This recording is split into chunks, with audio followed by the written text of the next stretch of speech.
जी हाँ, वोट का चक्कर, शायद ये वोट का ही चक्कर है। यही एक बड़ी वजह है कि कांग्रेस के अध्यक्ष की जुबान बार बार फिसल जाती है और कुछ इस तरह से फिसलती है कि जहरीली बोल बोलने से वो बाज नहीं आते। अब एक बार फिर से आरएसएस और बीजेपी पर निशाना साधा है और कहा है ये सबसे ज्यादा खतरनाक है। बीजेपी आरएसएस जहर के जैसे हैं, सांप एक बार काटा तो आदमी खत्म हो जाता है, जहरीले सांप को मार देना चाहिए, ये कहना है मल्लिकार्जुन खड़गे का। आगे वो कहते हैं बीजेपी के लोग बहुत खतरनाक हैं।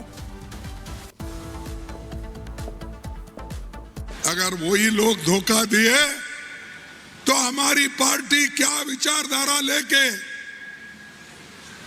जो सबसे खतरनाक अगर कोई चीज इस देश में पॉलिटिकली है तो वो बीजेपी और आरएसएस। ये तो जहर के जैसा है। जहर मालूम है ना आपको? ये जहर सांप अगर एक बार काटा तो खत्म आदमी होता है, जहरीला सांप। तो इसलिए ये जहरीले सांप को आप मार देना चाहिए। और इसी बीच एक और बड़ी खबर, केंद्रीय मंत्री शिवराज ने खरगे पर हमला किया है। खरगे का बयान नफरत की पराकाष्ठा है, ये शिवराज सिंह चौहान की तरफ से कहा गया। उन्होंने कहा कि कांग्रेस देश में नफरत फैला रही है, भारत की जनता नफरत का जवाब देगी। तो केंद्रीय मंत्री की तरफ से ये पलटवार किया गया है मल्लिकार्जुन खड़गे पर और ये कहा गया है कि जिस तरीके से मल्लिकार्जुन खड़गे बार बार बयान देते हैं वो सिर्फ नफरत फैलाने का काम कर रहे हैं। खड़गे का बयान नफरत की पराकाष्ठा है। जागी रही भावना जैसी ये नफरत की पराकाष्ठा है। राहुल गांधी कहते हैं कि मैं मोहब्बत की दुकान चलाता हूं। मोहब्बत की दुकान की भाषा ये है कि जहरीला सांप है, भाजपा मार देना चाहिए। ये तो पराकाष्ठा है। नफरत से भरे लोग ये खुद देश में नफरत फैला रहे हैं। पहले इन्होंने धर्म के आधार पर देश का विभाजन किया, अब जातियों में बांट के फिर देश के टुकड़े टुकड़े करना चाहते हैं। लेकिन भारत की जनता इस नफरत का जवाब देगी। भारत में तो ये कहा है हमारे ऋषियों ने, वसुदेव कुटुंबकम, विश्व बंधु भारत प्रेम का संदेश देता है। लेकिन नफरत से भरी कांग्रेस बार बार तोड़ने का काम करती है और ये पराजय की मानसिकता है। हरियाणा में कांग्रेस की हवा निकल गई, सोचते होंगे कि हरियाणा में जीतेंगे। अब उनको लग रहा है कि महाराष्ट्र और झारखंड भी नहीं जीत रहे, तो ये बौखलाई हुई भाषा बोल रहे हैं। ये मोहब्बत की दुकान है, ये शुरू से ऐसे रहे हैं। इंदिरा गांधी भी विपक्ष को कुचलने की बात करती थी, खड़गे साहब भी कुचलने की, मारने की बात कर रहे हैं। अगर पक्ष या विपक्ष आपस में राजनीति कर सकते हैं, बहस कर सकते हैं, ये मारने की, कुचलने की बात कब से होने लगी? और किस प्रकार की भाषा इस्तेमाल कर रहे हैं। ये कभी कहते हैं कि सनातन जहर है, कभी कहते हैं सनातन HIV एड्स हैं, अब कहते हैं बीजेपी आरएसएस को कुचल देना चाहिए, सांप की तरह है, जहरीला सांप है। ये किस प्रकार की भाषा यूज करते हैं और किस प्रकार लोगों को ये प्रोत्साहित कर रहे हैं कि वह राजनीति के अंदर हमला करें।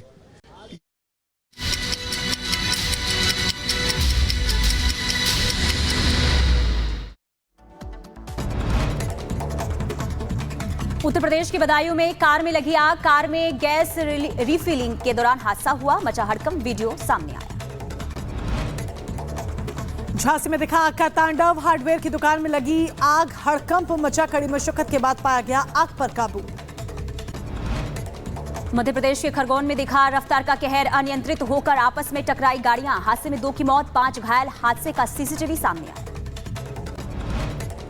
उत्तर प्रदेश के शाहजहांपुर में इलाज के दौरान ले जाने के दौरान रास्ते में पीड़ित महिला की मौत, परिजनों का रो रो कर बुरा हाल। सीएचसी जलालाबाद से बरेली लेकर जा रहे थे परिजन, सीएचसी पर परिजनों ने लगाए लापरवाही के आरोप। उत्तर प्रदेश के अंबेडकर नगर में पुलिस ने चलाया चेकिंग अभियान, पुलिस ने 2 संदिग्धों को गिरफ्तार किया। उत्तर प्रदेश के नोएडा में पुलिस और बदमाशों की मुठभेड़, जवाबी कार्रवाई में 2 बदमाश जख्मी हो गए। 80 लाख के करीब ज्वेलरी और 1.5 लाख रुपए बरामद किए गए। उत्तर प्रदेश के गाजियाबाद में पुलिस और बदमाशों के बीच मुठभेड़ हो गई, पुलिस ने हत्या के 2 आरोपियों को गिरफ्तार किया। उत्तर प्रदेश के हाथरस में पुलिस को एक बड़ी कामयाबी हाथ लगी है, पुलिस ने 25,000 के इनामिया बदमाश को गिरफ्तार किया है। गुजरात के सूरत में दर्दनाक हादसा हुआ, तेज रफ्तार डंपर ने छात्र को रौंद दिया, सीसीटीवी में कैद हुआ सड़क हादसे का ये पूरा मंजर। उत्तर प्रदेश के मथुरा में शादी समारोह के दौरान एक शख्स की गोली मारकर हत्या कर दी गई। वारदात के बाद 2 लोग सीसीटीवी में भागते हुए नजर आए। शादी समारोह में फैली सनसनी। उत्तर प्रदेश के शाहजहांपुर में शराबी थानेदार का वीडियो वायरल हुआ, नशे में धुत कुर्सी पर बैठकर अभद्र भाषा का इस्तेमाल करता हुआ नजर आया। वीडियो जमकर वायरल हो रहा है। उत्तर प्रदेश के कानपुर में जीआरपी को मिली एक बड़ी कामयाबी, खोए हुए 121 मोबाइल बरामद कर मालिकों को सौंपे गए।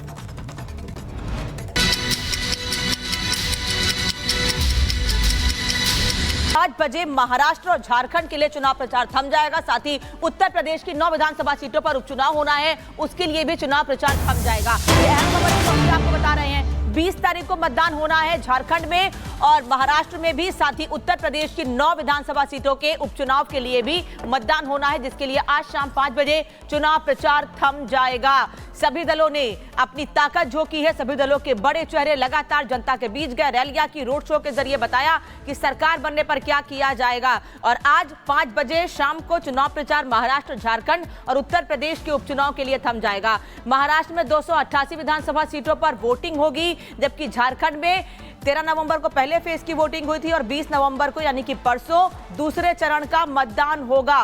तो झारखंड और महाराष्ट्र में चुनाव के लिए, जबकि उत्तर प्रदेश में उपचुनाव के लिए मतदान होना है 20 तारीख को। झारखंड में 20 तारीख को 38 सीटों पर मतदान होगा।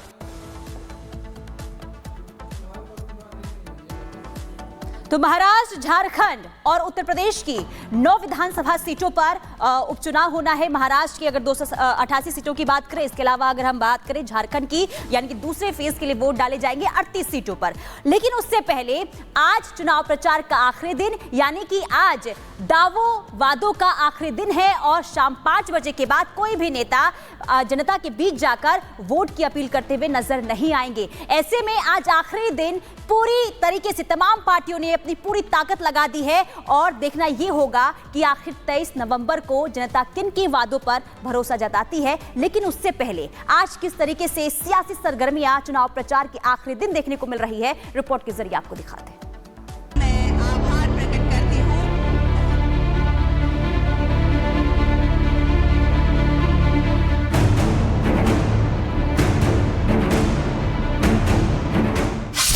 आज थमेगा चुनावी घमासान।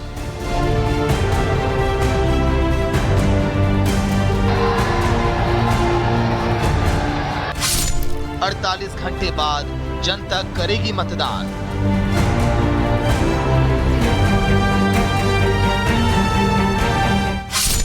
किसके नारे का दिखेगा जोर?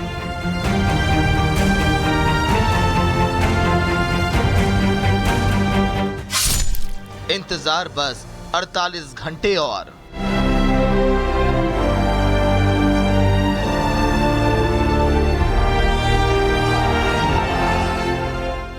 दो राज्यों में विधानसभा और देश के सबसे बड़े राज्य में उपचुनाव। निश्चित ही ये सियासी लड़ाई बहुत बड़ी है। लोकसभा चुनाव के बाद हरियाणा और जम्मू कश्मीर में जनता ने अपना फैसला सुना दिया है और अब बारी महाराष्ट्र और झारखंड की है। आज दोनों ही राज्यों में चुनावी रैलियों का आखिरी दिन है और आखिरी दिन भी ये गारंटी है कि सियासी पारा बीते दिन से ज्यादा ही होगा। महाराष्ट्र के चुनाव में हरियाणा की तरह ही बटोगे तो कटोगे के नारे पर बीजेपी ने पूरा मोर्चा सजाया। सीएम योगी हो या फिर पीएम मोदी, सभी ने हिंदुओं को एक रहने और सेफ रहने की नसीहत दी। एक बात कभी भी मत भूलना, और अब तो इसकी ज्यादा जरूरत है। हमें याद रखना है, एक है तो सेफ है, एक है तो इस देश का इतिहास गवाह है, बटे थे तो कटे थे, बटे थे तो बटेंगे तो कटेंगे। हालांकि बीते 48 घंटे में महाराष्ट्र में वोट जिहाद का मुद्दा भी खूब गरमाया। मौलाना नुमानी के वोट जिहाद का जवाब डिप्टी सीएम देवेंद्र फडणवीस ने वोट धर्म युद्ध से दिया, तो वहीं AIMIM भी महाराष्ट्र के चुनाव में खुद को साबित करने की जी तोड़ कोशिश कर रही है। वो जीत गए हरियाणा की जीत के बाद, तो उसके बाद उनके हौसले बहुत बुलंद हो जाएंगे। वहीं बात अगर झारखंड विधानसभा की रैलियों की करें तो यहाँ घुसपैठ के मुद्दे पर बीजेपी ने सोरेन सरकार को जमकर घेरा और उसका शिकंजा हर रैली के साथ कसता चला गया। यही नहीं, यूनिफॉर्म सिविल कोड के ऐलान के बाद तो बीजेपी ने सोरेन सरकार पर करारा प्रहार किया। हालांकि कांग्रेस ने जातीय जनगणना का दांव यहाँ भी खेला, जबकि हेमंत सोरेन अपने चुनावी वादों को गिनाते रहे। ये तुष्टीकरण की राजनीति को बंद कर सारे घुसपैठियों को चुन चुन कर भारतीय जनता पार्टी की सरकार झारखंड के बाहर निकालेगी और परिंदा भी पैर न मार पाए इस तरह की हम सीमा की रचना करेंगे। मगर इन दो राज्यों के चुनाव के साथ ही सियासत के फोकस में यूपी भी है, क्योंकि यहाँ भी 9 विधानसभा सीटों पर चुनाव होने वाले हैं और ये 9 सीट 2027 में होने वाले विधानसभा चुनाव का सेमीफाइनल माना जा रहा है।